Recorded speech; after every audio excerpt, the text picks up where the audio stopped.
Halo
teman-teman semua, gimana nih cuplikan video tadi? Pastinya udah pada kepo kan kita mau bahas apa? Yuk simak penjelasan berikutnya. Oke, di sini aku mau membahas tentang bagaimana cara penanganan kelahiran anak babi. Nah, sebelum kita masuk ke topik, alangkah baiknya aku memperkenalkan diri terlebih dahulu. Oke, namaku Niputri Yudiantari dengan NIM 20095111113. Aku dari kelas D, angkatan 2020, Fakultas Kedokteran Hewan Universitas Udayana. Nah, pada topik kali ini kita akan membahas tentang mata kuliah Manajemen dan Kesehatan Babi yang diampu oleh Profesor Dr. Hewani Inah Kertabesung, MSI. Oke, perlu kalian ketahui di sini, dalam penanganan kelahiran anak babi, terdapat 2 tahap, yaitu tahap pertama tata laksana induk beranak, dan yang kedua tata laksana anak babi baru lahir. Nah, di sini kita akan masuk ke topik pertama terlebih dahulu. Oke, ini dia topik pertama, tata laksana induk beranak. Nah, di sini saya sudah ringkas. Sebenarnya kalau misalnya kita ngomongin tata laksana induk beranak itu banyak sekali hal yang harus kita bicarakan, tetapi karena durasi videonya harus singkat, jadi kita bahasnya singkat-singkat aja ya teman-teman. Oke, nah tata laksana induk beranak ini merupakan tata laksana yang paling kritis karena induk ini sangat rentan sekali akan kematian. Nah, pada waktu beranak, induk dapat berbaring, membentangkan tubuh, dan menendang ke belakang dengan kaki ke atas atau dapat berguling-guling ke sisi lain. Nah, setiap ia bergerak, cairan dipaksa keluar dari alat kelamin hingga fetus keluar dengan usaha induk mengeluarkannya, dan hal itu perlu diperhatikan. Nah, induk pastinya mengalami tremor atau gemetar dan menekan dadanya pada selang waktu tertentu. Nah, seekor induk babi atau babi dara biasanya beranak dengan merebahkan diri pada suatu sisi dan meletakkan bagian punggungnya pada dinding atau bagian lain yang mendukung untuk menompang tubuhnya.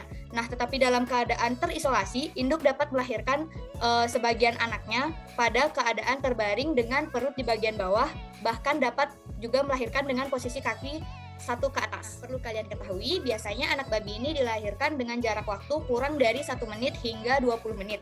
Nah, di sini kita sebagai dokter hewan harus berjaga-jaga karena sewaktu-waktu babi ini memerlukan bantuan yang urgensi. Induk yang sedikit terlambat beranak harus disuntikkan dengan 2 mili ekstrak pituitari pada bagian paha.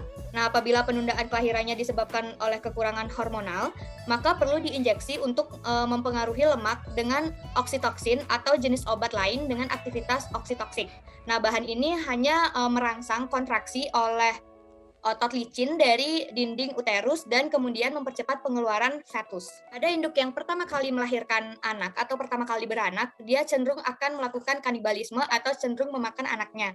Nah, apabila diganggu dengan anak babi yang sedang menjerit atau diganggu dengan suara lain, induk babi ini segera menyentak anak babi yang baru lahir. Nah, apabila induk tidak tenang dan tetap jahat, dapat disuntik dengan obat penenang. Nah, setiap induk yang tetap bersifat ganas terhadap anak-anaknya pada setiap kali melahirkan, induk tersebut mau tidak mau harus diafkir. Oke, selain masalah tadi, terdapat juga masalah kebersihan yang akan mempengaruhi tata laksana induk beranak ini. Ya, tidak hanya itu, dalam tata laksana induk beranak ini kita juga harus memperhatikan lingkungan kandang dan sekitar kandang agar tetap terjaga dan bersih. Dan pastinya kering, karena kandang beranak yang selalu kering dapat menolong untuk mencegah anak babi mencret atau diare dan menjaga agar bagian ambing tidak tertutup oleh makanan yang berair seperti adonan yang menyebabkan air susu induk babi yang baru beranak menjadi hilang. Nah, jika kondisi lingkungan tidak menyenangkan, air susu hanya dapat keluar sedikit, bahkan tidak keluar sama sekali, sehingga anak-anak babi menjadi lemah dan dapat mati secara tiba-tiba. Penyebab kematian anak babi yang paling sering yaitu mati lahir, akibat kelemahan dan kelaparan, tertindih atau terjepit induk, dan penyakit yang timbul pada anak babi tersebut. Oke, selanjutnya ada tata laksana anak babi yang baru lahir. Ini kita sudah memasuki topik kedua. Pada slide itu hanya sebagian besarnya saja, ini saya coba jelaskan untuk detailnya. Nah, segera setelah anak babi ini dilahirkan, lepaskan lapisan tipis yang membungkus tubuhnya dengan sehelai kain kering. Nah, dengan demikian anak babi ini menjadi kering dan mencegah dari kedinginan. Nah, lepaskan sesegera mungkin setiap cairan yang mengganggu lubang hidung dan mulut.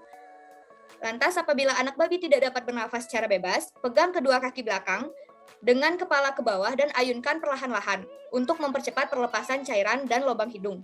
Nah, dengan mengurut pelan-pelan pada bagian dadanya dan mengisap keluar cairan dari lubang hidung tersebut, dapat merangsang pernafasan babi sehingga dia tidak mati. Nah, kadang-kadang satu atau lebih anak babi yang lahir dari seperindukan ada yang lemah dan kelihatannya tidak hidup. Nah, langkah yang harus kita lakukan ialah periksa bagian tali pusar, dan apabila ada gerakan atau denyutan pada bagian pangkal pusar, masih ada kemungkinan untuk babi tersebut hidup dan kembali dengan pernafasan buatan. Nah, prosedur berikutnya yang umum dilakukan dalam 24 jam setelah lahir, yaitu yang pertama yaitu memotong tali pusar. Nah, perlu kita ketahui tali pusar merupakan organ yang sangat penting untuk pertumbuhan dan perkembangan fetus selama kebuntingan, tetapi menjadi suatu bagian yang tidak diperlukan dan merupakan daerah yang berbahaya untuk masuknya infeksi setelah anak babi lahir. Nah, dengan demikian tali pusar ini harus dipotong dengan cara sederhana seperti yang pertama, ikat tali pusar kira-kira 2 cm dari pangkal dengan seutas benang steril untuk meyakinkan tidak ada bahaya karena pendarahan melalui arteri tali pusar. Yang kedua, potong tali pusar dengan gunting atau pisau di bawah ikatan. Oke, step yang kedua yaitu memotong gigi. Nah, anak babi lahir dengan 4 pasang gigi atau 8 gigi tajam, 2 pasang pada tiap rahang disebut gigi hitam, gigi jarum atau gigi serigala. Meskipun gigi tersebut cukup penting pada anak babi, namun gigi tersebut harus dipotong karena lebih banyak menimbulkan kerugian daripada keuntungan bagi peternak. Step yang ketiga yaitu memotong ekor. Nah, salah satu alasan memotong ekor yaitu karena anak babi sering menggigit ekor. Nah, menggigit ekor merupakan suatu masalah yang sering terjadi di hampir semua peternakan babi. Nah, maka secara rutin harus dilakukan pemotongan ekor pada anak babi baru lahir. Yang keempat, anak babi harus mendapatkan kolostrum. Yang keempat, lakukan penyuntikan zat besi untuk anak babi yang baru lahir. Alasannya karena anak babi ini rentan mengalami anemia. Selanjutnya, kita harus melakukan penitipan anak babi dan makanan buatan. Anak babi yang kehilangan induknya dapat terjadi oleh karena beberapa faktor, seperti induk meninggal setelah beranak, ambing yang luka, tidak dapat menyusui, atau jumlah anak yang terlalu banyak. Nah, yang perlu diperhatikan di sini ialah umur dan waktu penitipan, karena merupakan hal yang penting, karena puting susu yang tidak digunakan akan menjadi kering meskipun dipindahkan pada umur dini, peternak masih akan menjumpai masalah karena induk dapat dengan mudah mengenali anak-anaknya melalui isyarat penciuman dan kemampuan itu akan semakin meningkat dengan meningkatnya umur babi. Selanjutnya yaitu pembuatan tanda dan nomor. Nah, tiap ekor anak babi ini dalam seperindukannya harus diberi tanda atau nomor dalam waktu 24 jam setelah lahir yang berguna untuk mengukur penampilan dan kelompok, kebijaksanaan dalam mengafkir, dan ketegasan dalam menyeleksi bibit pengganti. Nah, para peternak kecil sering memberi tanda pada babi dengan membuat titik-titik pada kulit atau tanda-tanda tertentu pada bulu. Nah, selanjutnya di pihak lain, para peternak komersial di mana terdapat ratusan bahkan ribuan anak babi dari berbagai umur dalam kelompok. Nah, pembuatan tanda atau nomornya ini dapat dilakukan dengan cara pemotongan daun telinga dengan tato. Nah, selain itu juga bisa dengan menggunakan cap bakar, pilox, dan sebagainya. Selanjutnya yaitu kastrasi dan kebiri. Nah, perlu kalian ketahui, kastrasi merupakan suatu pengambilan bagian kelamin utama dari pejantan dan yang terbaik dilakukan pada waktu anak babi berumur 2 minggu.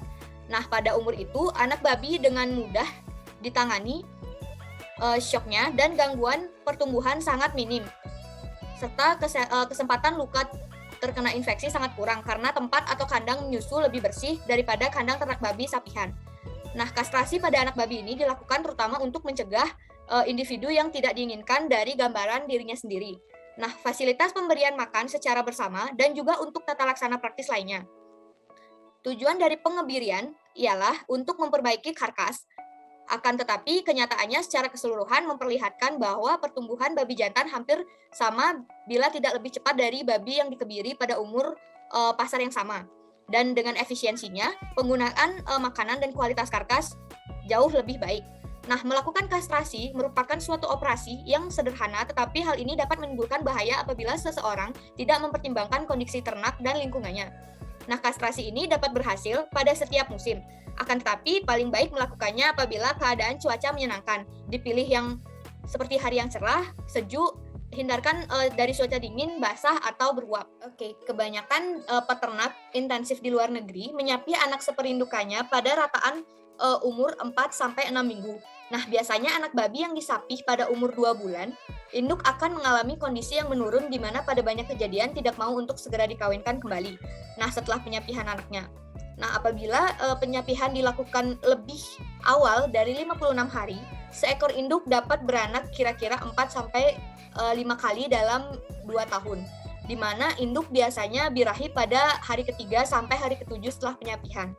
Nah, itu merupakan suatu keuntungan dari penyapihan karena menghasilkan jumlah kali beranak atau frekuensi beranak yang lebih banyak per induk per tahun, sehingga sangat menguntungkan bagi peternak babi.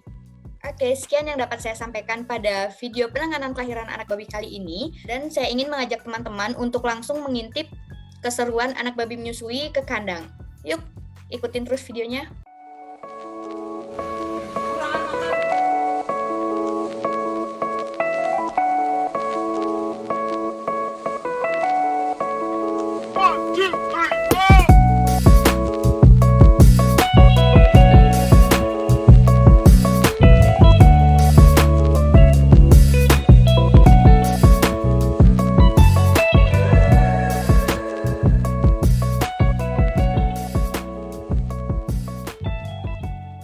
Oke, baik teman-teman, di sini kita sudah berada di kandang babi. Di sini kita bisa lihat ada babi yang sedang mengandung. Di sini sudah ada yang melahirkan anaknya kecil.